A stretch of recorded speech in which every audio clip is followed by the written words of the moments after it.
Kai aš pradėjau mylėti save, radau tą emociją, kančią. Tai buvo tik įspėjamieji ženklai, kad gyvenau prieš savo tiesą. Šiandien aš žinau, kad tai yra autentiškumas. Supratau, kiek tai gali ką nors įžeisti, jei aš bandysiu primesti savo troškimus kažkuriam žmogui. Nors žinant, kad laikas netinkamas ir žmogus dar nėra tam pasiruošęs šiandien. Aš tai vadinu pagarba. Aš nustojau trokšti kitokio gyvenimo ir pamačiau, kad viskas, kas mane supa, tai tik kvietė mane augti dvasiškai. Šiandien aš tai vadinu brandumas.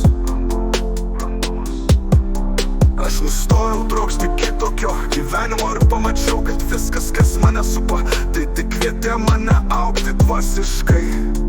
Šiandien aš tai vadinu brandumas. Aš nustojau vogti savo laiką ir nustojau kurti didžiulius projektus dėl ateities. Šiandien darau tik tai, kas man teikia džiaugsmo ir laimės dabar. Dalykai, kuriuos mėgstu daryti ir kurie džiugina mano širdį. Ir tai darau juos savaip, tik savo ritmu. Šiandien aš tai vadinu paprastumu. Išsilaisvinau nuo bet ko, kas nebuvo gerai man. Ir tai maistas žmonės, tik tai situacijos praeitis. Iš pradžių tokį požiūrį pavadinau sveiku egoizmu. Šiandien žinau, kad tai meilė sau.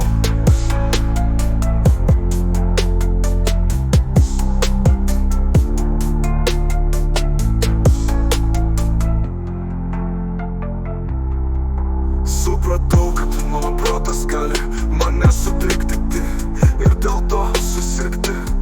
Bet kai tai prijungiau prie savo širdies, mano protas tapo vertingu sąjungininku. Šiandien šį ryšį vadinu širdies išmintimi. Mums nebereikia bijoti